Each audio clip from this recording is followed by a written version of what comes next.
لا إله إلا الله محمد رسول الله لا إله إلا الله محمد رسول الله لا إله إلا الله محمد رسول الله. سبسکرائب کریں میرے چینل سید سعد قادری کو اور بیل آئیکن دبائیں میری ویڈیو سب سے پہلے دیکھنے کے لیے. السلام علیکم ورحمۃ اللہ وبرکاتہ. شیطان کے ناموں کی تعداد اور وہ کون کون سے نام ہیں جس سے شیطان کو بلایا گیا ہے. شیطان بمعنی ابلیس، اس کا ایک نام تو ابلیس آتا ہے، یہ قرآن کریم میں بھی موجود ہے. اللہ عز و جل نے اسے قرآن میں ظاہر فرمایا ہے کہ میں نے اسے ابلیس بلایا. اسی طرح اس کا ایک نام ہے ہرمن. اس نام کا منشا یہ ہے کہ ہر قسم کے شر اور فساد کا برپا کرنے والا ہے یہ. اسی طرح اس کا ایک نام ہے احرم، اس کے معنی ہے سانپ کا منہ.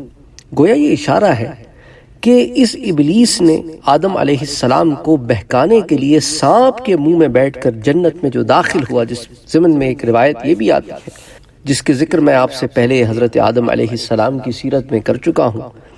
تو یہ سانپ کا زہریلے منہ میں بیٹھ کر اس کا داخل ہونا یہ اس کو احرم بناتا ہے.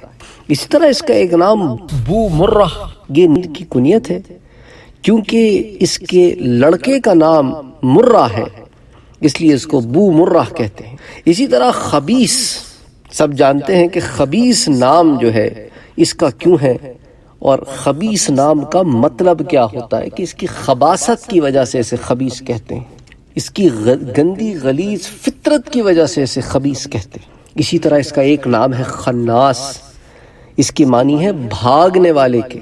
گویا یہ جہاں خدا کا ذکر ہوتا ہے وہاں سے بھاگتا ہے، تو اللہ کا ذکر اسے بھگاتا ہے. اسی طرح اللہ تعالیٰ کی دی ہوئی تعلیمات پر جب اللہ کے بندے چلتے ہیں تو ان کے راستے سے یہ بھاگتا ہے. اسی طرح یہ خطیب اہل النار بھی ہے، گویا تمام جہنم میں جانے والے کا یہ خطیب ہوگا جو اس کے پیچھے جہنم میں جائیں گے. اسی طرح اس کا ایک نام شیطان بھی ہے، جو بہت سارے لوگوں کو مغالطہ لگتا ہے، وہ سمجھتے ہیں شیطان اور ابلیس ایک ہی چیز ہے. نہیں، شیاطین تو بہت سارے ہیں، اس لیے جمع بھی آیا ہے. ابلیس ان میں سے ایک، ان کا سربراہ جو ہے اس کو ابلیس کہتے ہیں.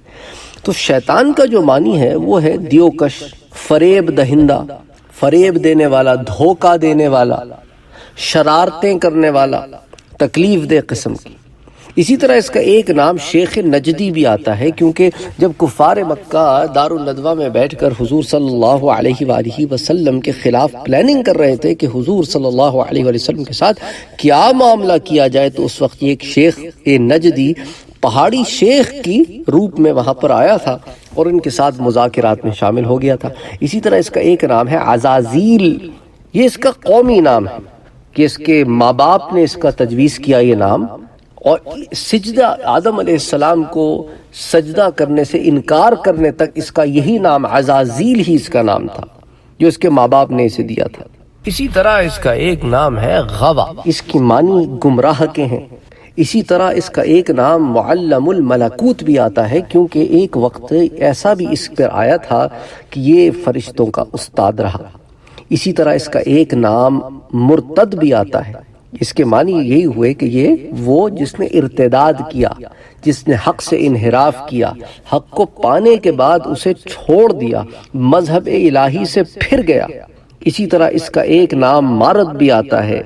یہ نام بھی اس لیے تجویز ہوا ہے کہ اس کے معنی سرکش دیو کے ہیں. تو بہرحال شیطان کے ابلیس کے ناموں میں سے چند نام جو ہیں اس کا میں نے آپ کے ساتھ یہاں پر تذکرہ کیا. اور لوگ پوچھتے ہیں کہ بھئی اس انفارمیشن کی ضرورت کیا ہوتی ہے. دیکھیں اللہ تعالیٰ نے قرآن کریم میں یہ بات بڑی واضح طور پر فرمائی ہے کہ انہو، وہ جو ہے عدو مبین، تمہارا کھلا دشمن ہے. یہ تو تمہاری بے وقوفی ہوگی اگر تم اپنے دشمن کے بارے میں جانچ پڑتال نہ کرو، اس کے بارے میں جاننے کی کوشش نہ کرو. جب تک تم اپنے دشمن کو جانو گے نہیں، پہچانو گے نہیں، اس سے مقابلہ کیسے کرو گے؟ یہ ایک بڑا مسئلہ ہے کہ لوگ جو ہے اتنا سطحی اور سرسری ہو جاتے ہیں کبھی کہ وہ کہتے ہیں بس مجھے اتنی ہی انفارمیشن دے دو، بس اس کے آگے کی جو انفارمیشن ہے وہ بیکار ہے. وہ اپنی کم علمی اور کم فہمی کی وجہ سے خود یہ ڈیسائیڈ کر لیتے ہیں کہ کون سی انفارمیشن کام کی ہے اور کون سی بیکار ہے. تو بہرحال یہ اس لیے آپ کو ایک نقطہ دے رہا ہوں یہاں پر. ایک نقطہ اس کا یہی ہے کہ اپنے دشمن کو پہچاننے کے لیے اس کے بارے میں جاننا ضروری ہے۔ اسی لیے لوگ سوال کرتے ہیں شیطان سے متعلق، وہ اس کو جاننا اسی لیے چاہتے ہیں، ان کو کھوج اسی لیے ہوتی ہے آخر یہ بلا کیا ہے، تاکہ اس سے جب مقابلہ ہو تو ہمیں پتہ ہو کہ اس کے کیا کیا حربے ہوتے ہیں، کیسے کیسے طریقے سے یہ ہتھ کنڈے ڈالتا ہے۔ اللہ تعالیٰ سے ہم دعا گو ہیں کہ اس کے ہتھ کنڈوں سے ہم سب کو محفوظ رکھے اور پناہ میں رکھے اور ہمارے نفس کو اس سے بچا کے رکھے۔ السلام علیکم ورحمۃ اللہ وبرکاتہ۔ آمین یا رب العالمین۔ اگر آپ نے ابھی تک ہمارے چینل کو سبسکرائب نہیں کیا ہے تو سبسکرائب کا بٹن دبائیں، بیل کے آئیکن کو پریس کریں تاکہ آپ کو ریگولر نوٹیفیکیشن اپڈیٹس مل سکے اور آپ ہمیں ہمارے لائیو سیشنز میں بھی جوائن کر سکیں۔ ویڈیو پسند آنے کی صورت میں لائک، شیئر اور کمنٹ کرنا نہ بھولیں۔